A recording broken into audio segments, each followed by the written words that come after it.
We would like to acknowledge and thank the Mississaugas of the Credit First Nation for sharing their traditional territory with us.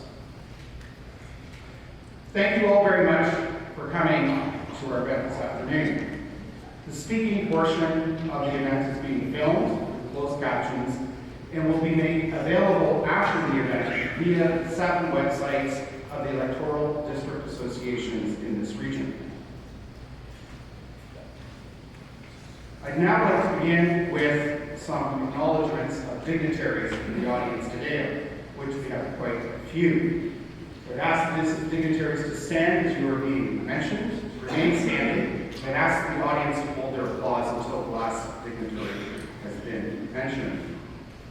We have Mayor Al Alls of the town of Erie, Councillor John Challoner of the town of Milton, the Honourable Tony Clement, former MP and MVP, Councillor Mike Pruitt, town of Milton, Garth Dunlop, former member of Provincial Parliament, Cam Jackson, former member of Provincial Parliament and former mayor of Burlington, Councillor Jeff Knoll, town of Oakville, Mayor Gordon Krantz, the longest serving mayor in Canada of the town of Milton, Dennis Timbrell, former MP for Don Mills, Mike Wallace, former member of Parliament for Burlington, and Terrence Young, former member of Parliament for Oakville. Let's all give them a round. I have been traveling all across the country, and everywhere I go, I'm asked the same question. Why are you putting your name forward again for the second time? And the truth is that that the reason why I put my name forward in 2020 for the leader of the party, coming from outside, not having the connections inside politics, is because I saw that my nation was in need of help. And the same reasons are here today, but now they are magnified. The fabric of our nation is being torn apart. Provinces are threatening to leave our great confederation. Debt is piling up to the tune of $1.2 trillion. Every single day, we pay $141 million a day to service our debt. Think of how we have saddled future generations with debt. In addition, the social fabric of society is disintegrating. We have seen family members not speaking to each other because of their vaccination status. And we have a Prime Minister that has used something so tragic as COVID to divide and demonize and really set Canadians apart. We are a country in need of healing. We are a party in need of unity. And the next leader will have to be a bridge builder. I will be that bridge builder. I am running because I want the next generation to be able to own a home just like I have. And I see that dream dissipating with increasing cost of living and inflation. I want parents to be able to raise their children in accordance with their values without government intervention. And that is why I promote a parental rights bill that will have a national impact.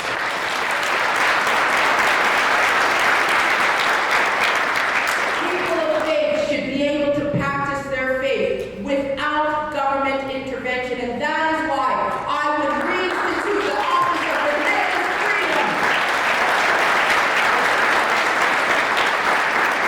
I'm here for the small business owner who told me that they're using their credit card. They use their credit card to make sure that their employees could stay employed during COVID. Small businesses employ over 80% of all Canadians, and my policies will reinstill confidence in small business owners so that they can take a chance again and help rebuild our economy. I want to bring back faith in our institutions. When we see something like the invocation of the Emergency Measures Act, and we witness people property being confiscated and bank accounts being frozen without due process, we know that our country is in decline and our democracy is in peril. I want to reinstill confidence in our democracy and confidence in our media that has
future of our Conservative Party.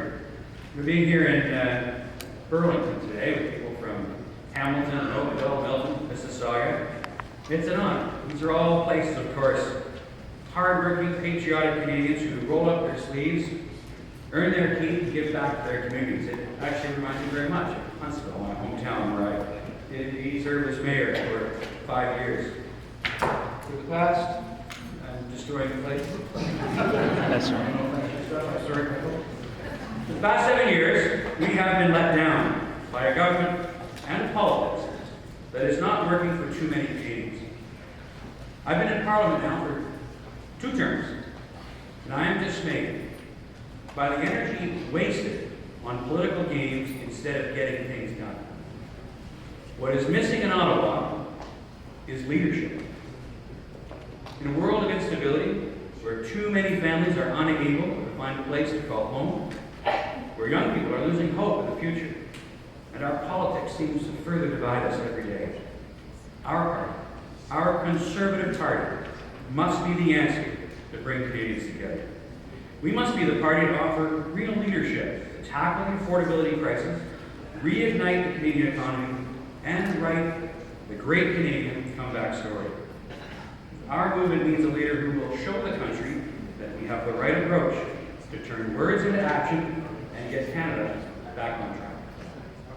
Too many Canadians have simply given up on home ownership. That is why I'm putting forward the GIVE plan to build more houses across Canada. We will end exclusionary zoning, tie federal funding, federal infrastructure funding to results. We'll invest in social housing to crack down on money laundering that's making this crisis worse. Canada's housing market must not be a safe haven for the world's criminals, and we will invest in social housing. Because make no mistake, the dignity of a place to call home is the very foundation of a fulfilling life, and every Canadian deserves a warm bed to sleep at night. We must act now to make life more affordable and make the dream of home ownership accessible once again. As I have traveled across Canada, I have seen how a hard day's work doesn't mean as much as it once did. Inflation is running rampant. Gas prices are soaring. Wages have not kept up. Our economy is not working for the hard-working Canadians who power, and that must change. Together, we will make life more affordable by scrapping the carbon tax. I know how expensive it is to heat your home and to fill your car with gas. I know the carbon tax unfairly punishes those who don't have an option to ride a subway to work, who have no other choice but to drive their vehicle down QEW 401. The carbon tax does not work for Canadian families. We will have a serious climate plan, but it will not include an unfair consumer carbon tax, period. And we will end Pierre Trudeau's supply management system. We will do it to lower your road.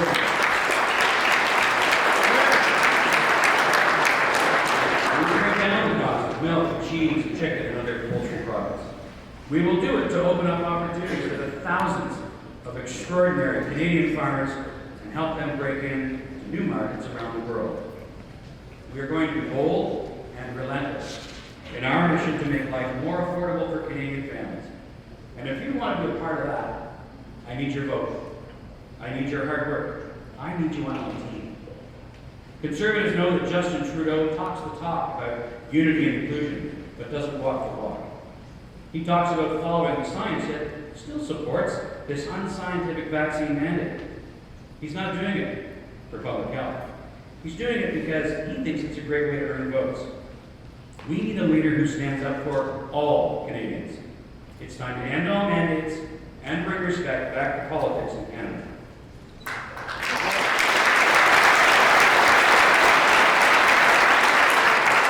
Justin Trudeau talks about diversity, and yet he refuses to stand up for the right of every single Canadian to proudly wear a cross or a hijab, a turban, or a kippah at their place of work.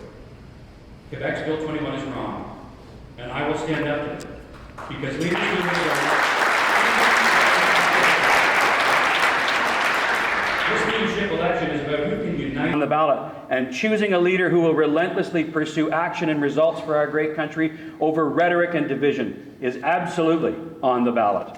I am a leader who rejects the politics of fear and anger. I am a leader who will show Conservatives and all Canadians that there is a better approach. Status quo is not good enough. We will bring respect to our fellow Conservatives and to our politics. We will create a culture of results in Ottawa, but friends, I cannot do it without you. If you're willing to talk to your neighbors, ask your friends to join our team, if you're willing to make some phone calls for me and stand with me and give me your vote, then join me. And I'm out of time. Thank you very much. Thank you very much, Michael and Leslyn, Scott, Pierre, and Ron, and Patrick, and Mr. Buse. Ladies and gentlemen, it's an honor for me to stand on this stage today as a candidate for this leadership race of the Conservative Party of Canada. And it's an honor for me to stand on this stage with my fellow candidates. And like every other candidate, when we went into this race, the first question we're always asked is why? Why would you run? In fact, my wife, Michelle, when I went to meet her to convince her, the first question she asked me is whether I had had a CAT scan. But there is, those of you who know my story know that there is one common thread of my whole political life, and that has been my passion for Canada, for this extraordinary country of ours. I'm among those who know and believe that to be a citizen of this country is to win the lottery, that this is the first prize of all the countries in the world. And yet I see a country that's deeply divided, more divided today than it has been in the last 40 years. And that, by the way, hangs on the Prime Minister. It is the Prime Minister's first responsibility to keep this country united. And yet, we haven't been this balkanized in the last 40 years. That, my friends, is the key issue that we're facing in this country. And I also see a country that's way below the potential that it has economically. The price of housing, inflation. And on the international stage, we have no voice. I was part of a government that fought against apartheid. I saw a Prime Minister go toe-to-toe with Maggie Thatcher and Ronald Reagan. A Prime Minister who supported Desert Storm, that did a trade agreement with the United States and Mexico in the 90s, and the Clean Air Act in 1990 with the United States. We had a voice. Canada counted. And yet, when I look out now, we have no voice. We have no influence in the world. I'm running in this race as a Conservative, not a hyphenated Conservative. I am running as a Conservative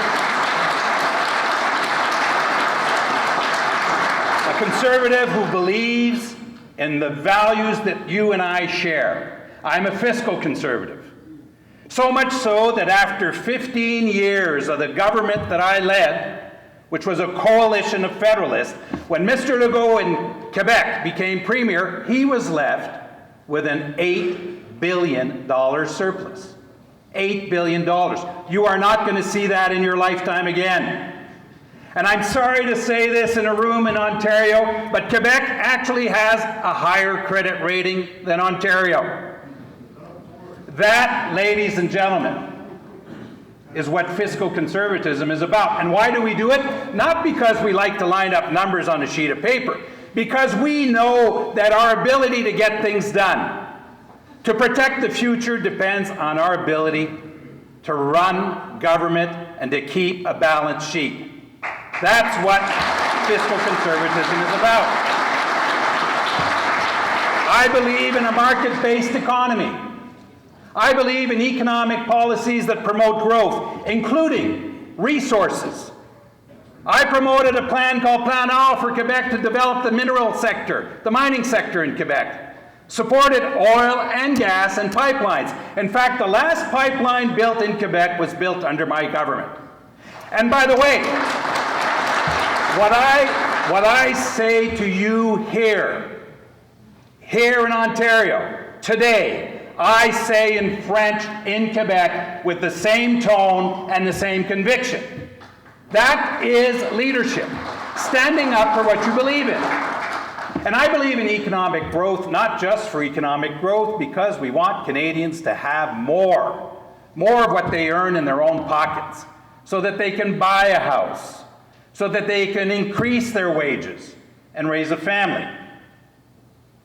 The other conservative value in which I believe and we share is a belief in family, all families, as the core of our society. And I believe also in the rule of law, one of the foundations of our society, one of the basic foundations of what we need to do. Scott mentioned Bill 21 a moment ago. I was asked to implement the equivalent when I was Premier, and I said no. It would have been more popular for me to do it back then, but I said no because it was wrong. It was contrary to the Quebec Charter and contrary to the Canadian Charter. And you know what? If this issue goes to the Supreme Court of Canada, I said to Quebecers, as I say to you today, my government will stand up and I will defend Canada. I will not be missing in action. But ladies and gentlemen, in closing, let me share one thought with you. Canadians are now looking to us as conservatives and asking themselves, are we up to it? Are we going to be the national alternative we always were destined to be? We have 7 ridings out of 57 in the GTA, friends. I will be a leader that will unite the party, but most of all, elect a national conservative government for all Canadians.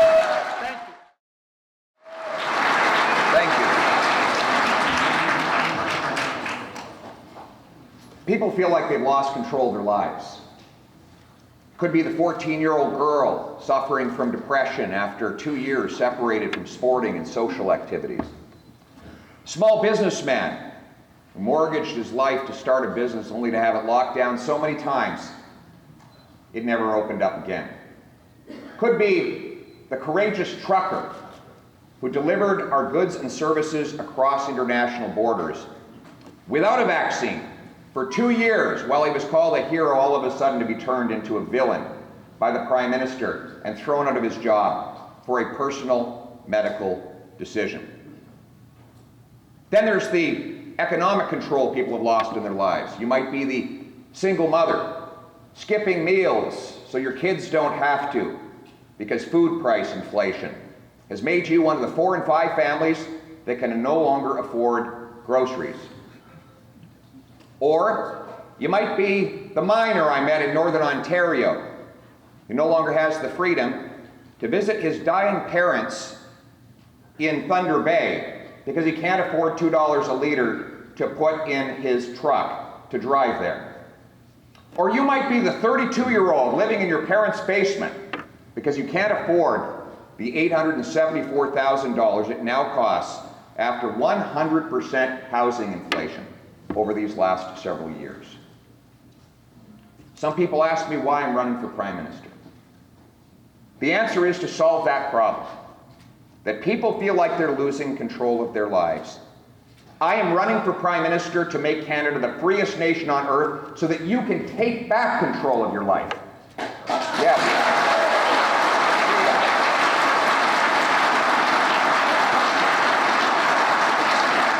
Freedom means control of your own body, the freedom to choose for yourself, and that is why I will fight tooth and nail to end the vaccine mandate once and for all. Then there's the freedom from having your paycheck robbed from you by government-induced inflation. Too many dollars chasing too few goods drives up prices. Trudeau has added $500 billion in inflationary deficits and used the Bank of Canada as his personal ATM to pay for it. We now have 30-year highs in inflation as a result, and people can't pay their bills. So freedom means that we phase out that deficit by cutting the wasteful spending that Trudeau has brought in, eliminating a $100 billion slush fund, canceling the wasteful infrastructure bank, and yes, saving $1 billion by defunding the CPC.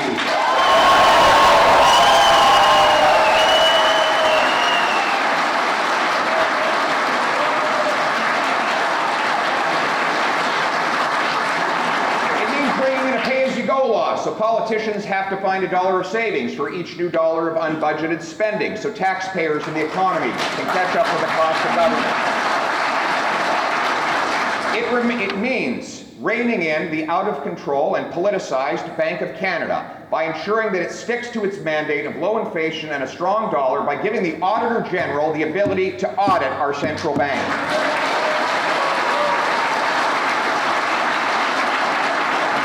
It also means ensuring that the bank doesn't expand its control over the Canadian people and their finances with a central bank digital currency. I do not want Justin Trudeau or any politician to have the power to control the bank deposits of our population after the way they abused them during the trucker protest.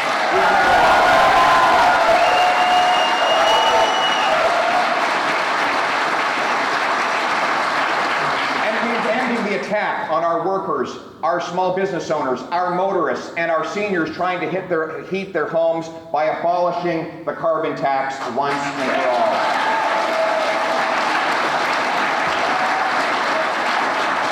It also means getting the gatekeepers out of the way. The gatekeepers who block housing construction so we have the fewest houses per capita in the G7 even though we have the most land to build on. I will use federal infrastructure money as a lever to pressure big city mayors to get out of the way, let builders build, and I will sell off 15% of the 37,000 federal buildings so that we can make more space for our young people to have affordable homes in this country, millions of new homes. Stop printing money, start building houses. Freedom means energy independence. That means that we abolish the Bill C-69, other anti-pipeline bills, allow Newfoundland to increase its oil production by 400,000 barrels a day to fully replace the 130,000 barrels we're bringing in from overseas, and I will ban dictator oil from this country altogether within 5 years. And freedom means freedom of expression. Getting rid of Trudeau's censorship laws, using federal funding to stand up to universities that quash free speech on campus, and ensuring that Section 2B of our charter is respected everywhere.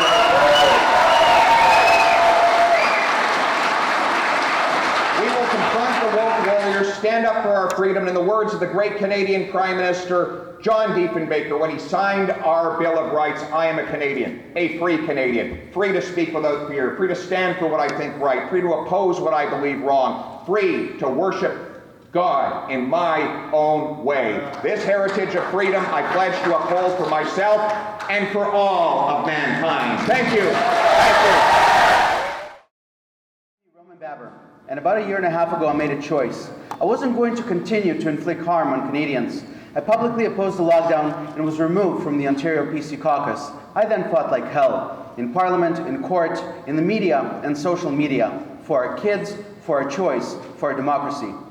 Because standing up for people is something I've done my entire career, as an advocate, a lawyer, and as a member of provincial parliament. Because I'm not afraid to say what I believe, or do what I believe is right. I came to Canada when I was 15, and I had every blessing our country has to offer. I love Canada, and I love Canadians, and I'm not going to sit back and watch the erosion of Canada's democracy and Canada's opportunity. That's why I'm running for leader of the Conservative Party of Canada. And we may disagree sometime, and that's fine, that's democracy, but you will always know where I stand. I want to thank the many of you for giving me courage and standing by me as we've been dealing with these unprecedented times. But we're not done.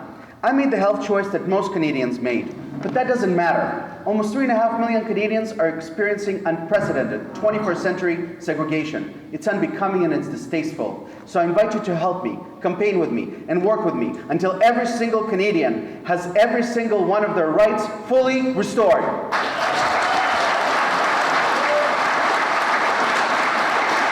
Some of you may know that I was born in the Soviet Union, and we didn't gain our freedom until 1989. That's why I'm so passionate about Canada's democracy. In the Soviet Union, you couldn't leave beyond communist walls.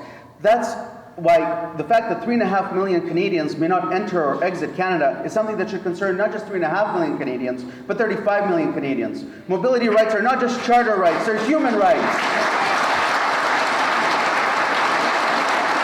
I've also been fighting the mandates. I think it's inhumane to make someone choose between their ability to put food on the table and their personal health. And when you threaten someone's income, you take away that choice. That's why I brought the only legislation in the country to protect workers against mandates. But we're not done. Passports and mandates are an egregious violation. They're not based in science, it's certainly not based in law. The only reason Justin Trudeau is keeping them is to project power and satisfy his ego. He knows he lost on the science, but he continues with the politics of hate and division. I'm running for the leader of the Conservative Party to stand up to Justin Trudeau, to stand up to bullies, and stand up for all Canadians. And the best way to restore democracy is to restore the most precious right of them all, and that's our freedom of speech. Because through speech we defend all other rights. And it's not just at this event or our universities or the public square. I will prevent technological monopolies from censoring speech. I will stand up for regulated professionals to be heard. And I will defend the right of every parliamentarian to speak freely. Free speech is not just best for democracy, it's great for our public policy. So I invite you to join me and defend Canada's democracy. I'm also running to restore Canada's opportunity. You know, when we came to Canada, I didn't have a cent to our name. My first mattress was from the recycling bin across the street. But it didn't really matter, because I've always had a job. And I've always had this incredible joy because I had Canadian opportunity. Because all you need to do to succeed in Canada is work hard and to be nice to people. That's it. But many Canadians...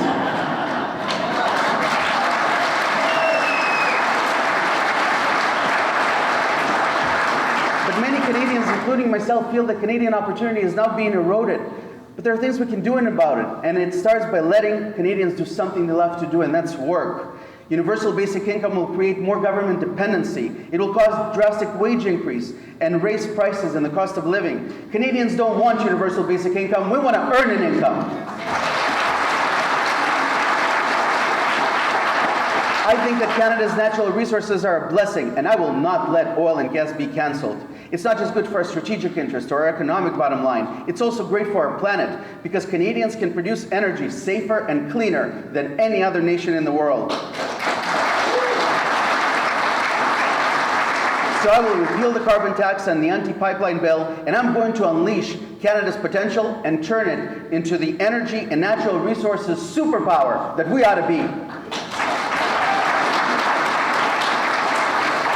I'm not giving up on the Canadian dream of home ownership, and I will make that dream more attainable by doubling the first-time home buyers RSP exemption from $35,000 to $70,000. I'll divest ourselves of all federal land that isn't protected. Increasing the supply of land will bring down prices, and I'm going to start building transit and highways again to encourage the creation of new and affordable communities. That will bring down the price of housing. I have to win this race because we have to shake up the Conservative Party of Canada. We have to ask, why did you not stand up for Canadians when their surgeries were cancelled, when their cancer screenings were missed, when they're suffering from the mental health pandemic caused by government? Why did it not stand up for Canadians before the trucker convoy rolled into town? Because the Conservative Party of Canada needs to earn your vote. It cannot take it for granted. And I'm going to ensure that we stand on principle again. That's what distinguishes us from the Liberals. Under my leadership, we will always say what we believe, and we will always do what we believe is right, even when it's unpopular. I'm going to respect views inside and outside the party. I will bring back voters who left. I'll protect and empower good MPs to do what's right by Canadians. And we will form the next stable, national, conservative majority. Thank you. Thank you so much. Well, I want to start off in a bit of a different tone. Great Conservative Prime Ministers built a big tent Conservative Party, and they built big teams that could speak to every corner of the country. I want to acknowledge at the start that if you look at the team of candidates running this leadership race, it really speaks to the diversity of opinion and the strength of the Conservative family in this country. You know, I look at Leslyn Lewis. I've known her for 10 years. She's been fighting for Conservative values specifically. I remember in places like Scarborough where we have not been as successful. I look at Scott Aitchison, who radiates kindness. He's the example of being collegial. I've yet to meet someone in Muskoka that doesn't love their MP. You know, I look at Jean Charest, and frankly, the country owes Jean Charest a debt of gratitude for your courage and determination keeping Canada together in 1995. Thank you.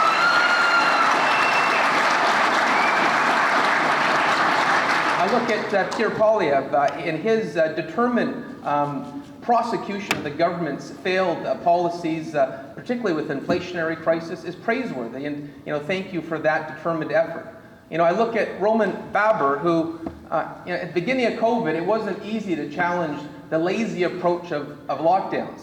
And Roman sacrificed a lot to go against the grain, being one of the first politicians in the province to challenge lazy lockdowns. You look at a slate of candidates like this, it speaks to the strength of the Conservative movement.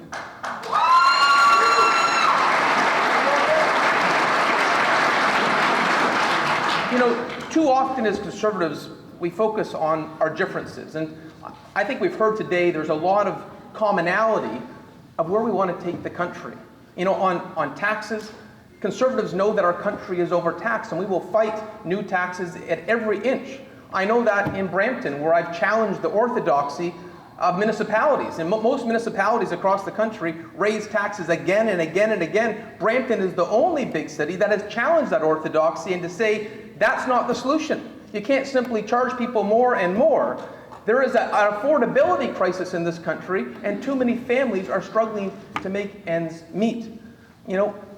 Candidates here today have spoken about pipelines and why we desperately need to build a national energy corridor. I find it unconscionable that when we go to fill up the tank here in Ontario, that I have to be a wealth generator for Saudi Arabia and Venezuela. I want to be a wealth generator for Canada.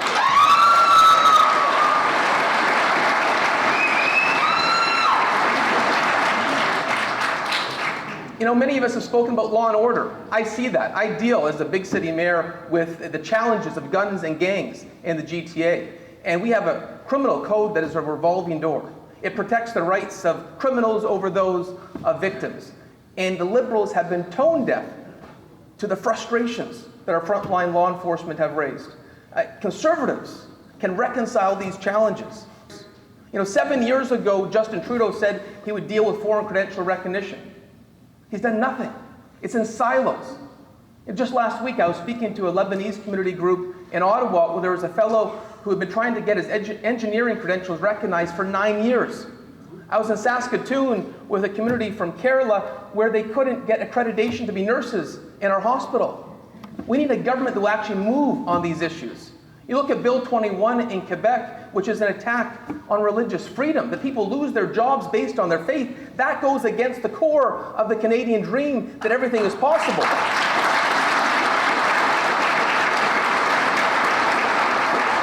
And it's tough to get everything when you're only given 6 minutes. And I've already got the yellow sign, but I look at the GTA, and too often we abandon seats as Conservatives. If we lean into the Canadian dream, that everything is possible with hard work in this country, I really believe that every seat is possible. I've seen that provincially. I remember running a by-election in Scarborough-Rouge River where the provincial party said, we've never won in that seat, we can't win in that seat, but I truly believe that every house we go to, that every family we can connect with, they're a potential Conservative voter. No more giving up on seats, no more giving up in any corner of this country. As Conservatives, we need to be determined and dogged in every seat in this country. Thank you.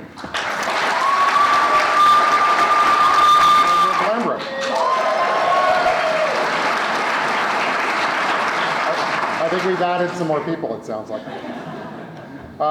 So it's my pleasure to provide some brief closing remarks for this formal portion of the agenda, because I know everyone wants to get on to the other part. You'll see the tables at the back where each candidate will be stationed, and you'll have a chance to talk to the candidates, ask your questions, get photos done. So we want to have that happen. But first, let's acknowledge that this is the very first time that all 6 verified candidates have been on one stage. And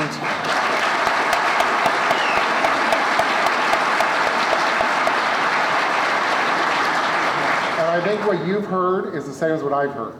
And I know this from my brief few months so far in the House of Commons. There is more depth in all of these people than the entire Liberal front bench.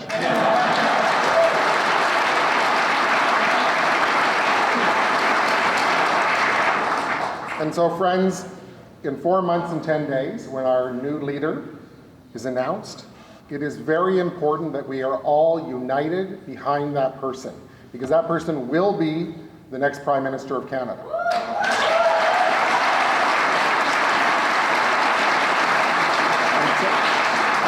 so regardless of who you support and how you rank your ballot, we've all got to be 100 and 1,000% behind that person, because we owe nothing less to Canadians, because the very future of our country is at stake.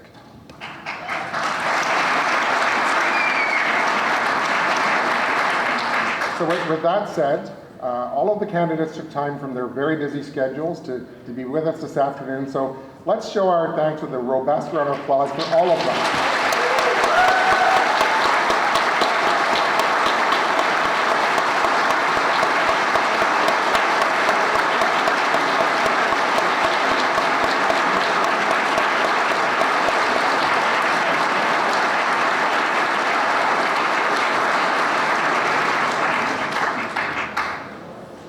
So thank you.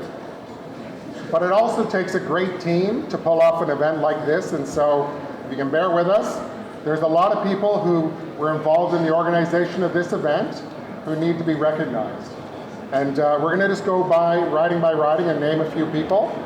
So first of all, and we'll save our applause to the end. So the riding of Burlington did a lot of heavy lifting on this. A couple people who deserve special recognition: Marilyn Hunter.